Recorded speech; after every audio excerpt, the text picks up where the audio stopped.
প্রিয় শিক্ষার্থীবৃন্দু, অনলাইন ক্লাসে তোমাদের স্বাগতম। তোমরা সকলেই বই, খাতা, পেন্সিল এবং ল্যাপটপ নিয়ে বসে যাও এবং ক্লাসটি দেখো। আজকে আমি তোমাদের রসায়ন বইয়ের সম্পৃক্ত হাইড্রোকার্বন এই অধ্যায়ের অ্যালকেন নিয়ে আলোচনা করব। সুতরাং আজকের বিষয়টা হচ্ছে অ্যালকেন, অর্থাৎ অ্যালকেন নিয়ে আমরা আলোচনা করব। তাহলে সর্বপ্রথমে জানা যাক যে অ্যালকেন কাকে বলে। অ্যালকেন কাকে বলে? যে সকল হাইড্রোকার্বনের কার্বন শিকলে কার্বন কার্বন একক বন্ধন থাকে তাকে অ্যালকেন বলে। আমি আবার বলছি, যে সকল হাইড্রোকার্বনের কার্বন শিকলে কার্বন কার্বন একক বন্ধন থাকে তাকে অ্যালকেন বলে। এখন প্রিয় শিক্ষার্থীবৃন্দু, তোমরা একটু লক্ষ্য করো যে আমি একটি লিখতেছি IUPAC, অর্থাৎ এটি একটি সংক্ষিপ্ত রূপ। এর ফুল মিনিং হচ্ছে ইন্টারন্যাশনাল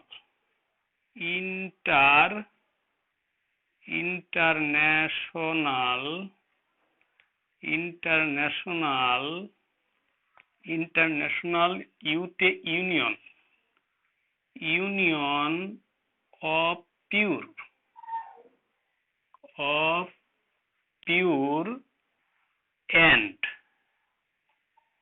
পিওর and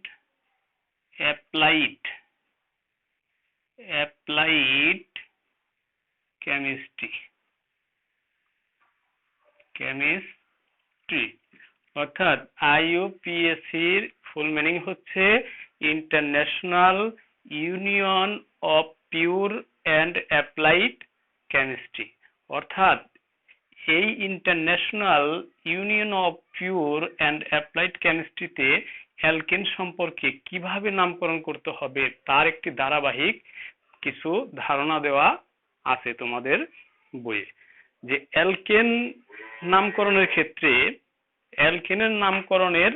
ক্ষেত্রে অ্যালকেনের শেষে গ্রিক অক্ষর, কি অক্ষর?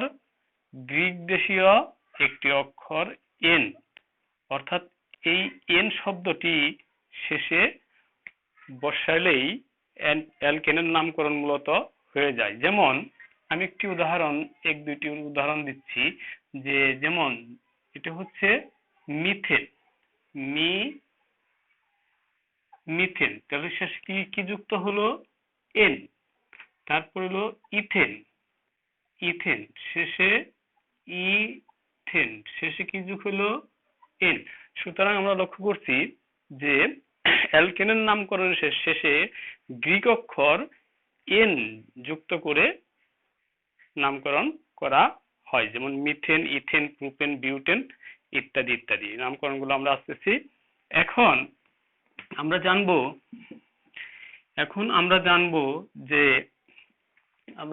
যে অ্যালকেনের সাধারণ সংকেত কি। অ্যালকেনের সাধারণ সংকেত হচ্ছে CN H2N+2। এই হচ্ছে অ্যালকেনের সাধারণ সংকেত। এই হচ্ছে অ্যালকেনের সাধারণ সংকেত। এখানে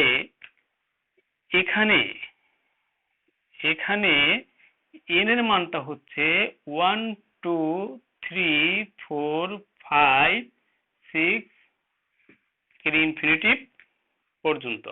অর্থাৎ এন এর মান যদি 1 হয়, এন এর মান 1 হলে একটি নামকরণ চলে আসবে 2 3 4 6, এভাবে ধারাবাহিকভাবে যদি মানগুলা বসাই তাহলে অ্যালকেনের নামকরণগুলা চলে আসবে। আমরা এখন দেখব যে অ্যালকেনের নামকরণগুলো এন এর মান ব্যবহার করে কিভাবে চলে আসে। প্রিয় শিক্ষার্থীবৃন্দু, খেয়াল করো।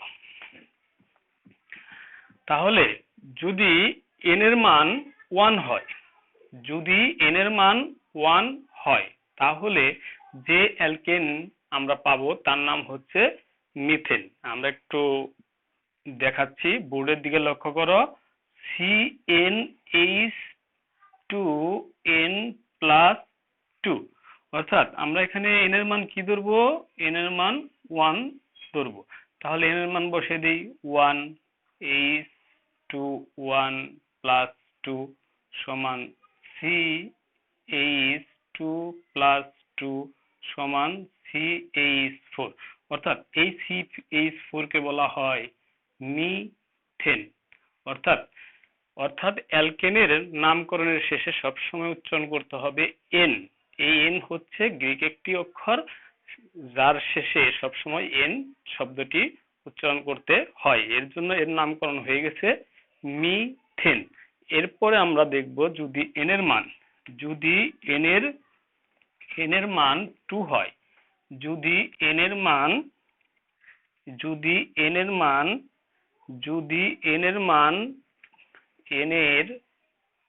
মান 2 হয়, তাহলে 1 এর পরিবর্তে 2 আসবে, 2। তাহলে হবে C2H4+2 = C2H6। তাহলে এর নাম হয়ে গেল ইথেন। নামটা হয়ে গেল কি? ইথেন। তাহলে আমরা কি কি পেলাম? আমরা পেলাম মিথেন, CH4, তারপর পেলাম ইথেন, C2H6। এইবার যদি আমরা এন এর মান 3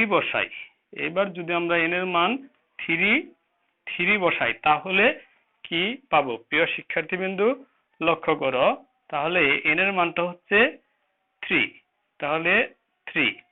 তাহলে কি দাঁড়ায়? C3H6+2 = C3H8।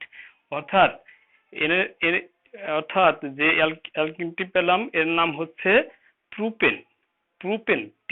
তিনটা যদি কার্বন থাকে তাহলে নামটা হয় প্রোপেন, C3H8। অর্থাৎ এটি হচ্ছে প্রোপেন, C3H8। প্রিয় শিক্ষার্থীবৃন্দু, এখানে লক্ষ্য করো, একটি করে কার্বন কি বৃদ্ধি পাচ্ছে। এখানে হাইড্রোজেনের সংখ্যা কয়টা করে বৃদ্ধি পাচ্ছে? 2টি করে বৃদ্ধি পাচ্ছে। একইভাবে যদি আমরা এন এর মান 4 বসাই,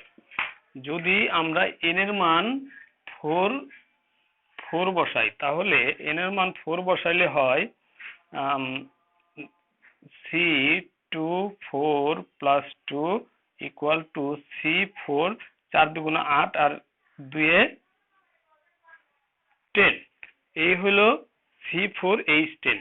এটির নামকরণ করা হয়েছে international union of pure and applied chemistry থেকে। এটার নামকরণ দেওয়া হয়েছে বিউটেন। কি দেওয়া হয়েছে?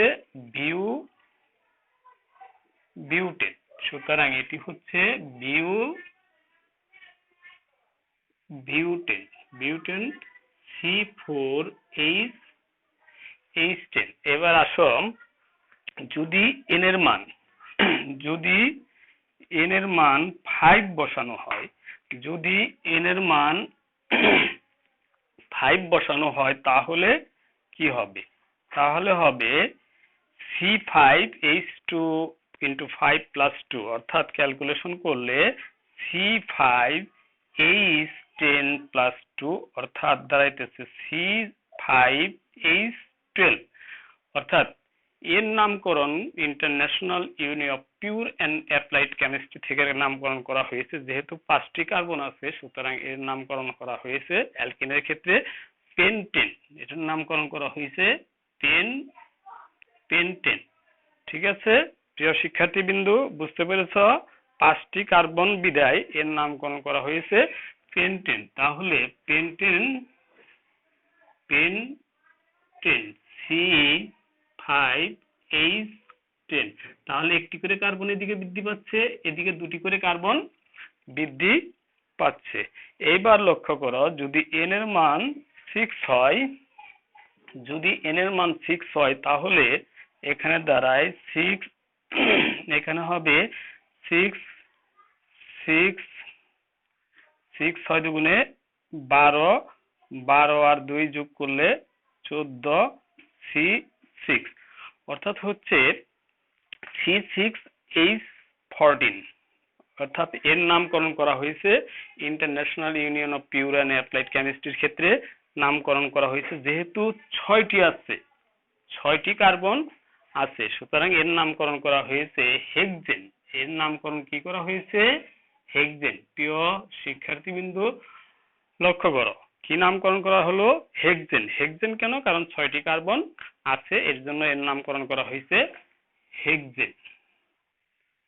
এর নামকরণ করা হয়েছে হেক্সেন। C6H6 এর মান কত? এত, তাই না? তাহলে হলো 6 দুগুণে 12,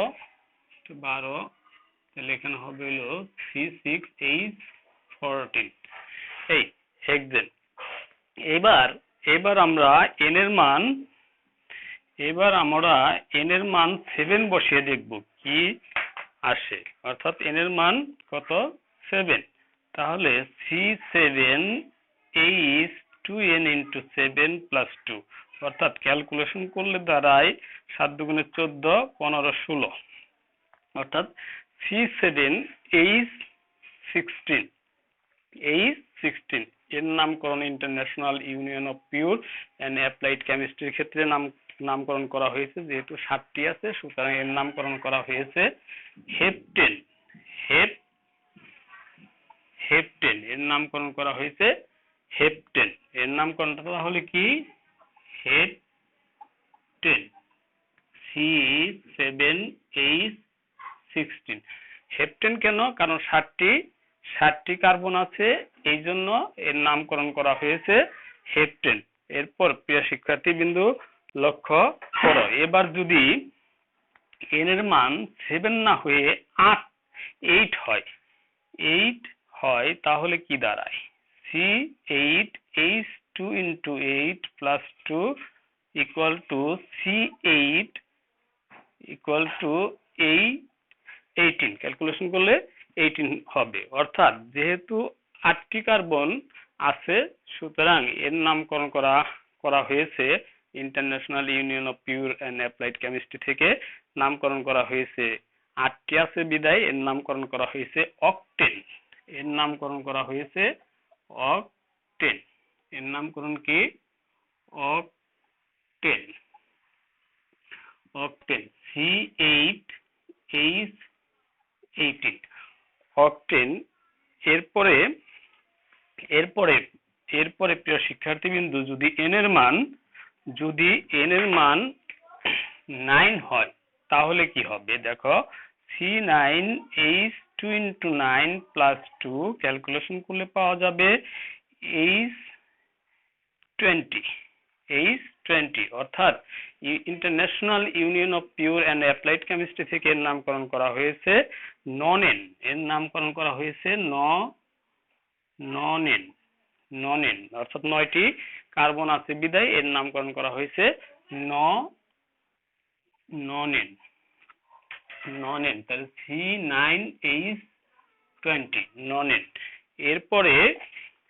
এরপরে লক্ষ্য করো, প্রিয় শিক্ষার্থীবৃন্দ, সবাই একটু খেয়াল করো, একটু মনোযোগ দাও, যে যদি n এর মান 10 হয়, সর্বশেষ n এর মান যদি 10 হয়, তাহলে কি হবে? H2 into 10 plus 2, ক্যালকুলেশন করলে হবে H22, অর্থাৎ international union of pure and applied chemistry থেকে এর নামকরণ করা হয়েছে ডেকেন। এর নামকরণ কি করা হয়েছে? ডেকেন। অর্থাৎ 10 কার্বন বিশিষ্ট অ্যালকেনকে বলা হয় ডেকেন। ডেকেন। ডেকেন। আশা করি প্রিয় শিক্ষার্থীবৃন্দু এই নিয়ম ফলো করে এই 10টি অ্যালকেনের নাম তোমরা অনায়াসেই বের করতে পারবে এবং মনে রাখতে পারবে আশা করি। আজকের এই ক্লাসটি এখানেই সমাপ্তি করতে চাই।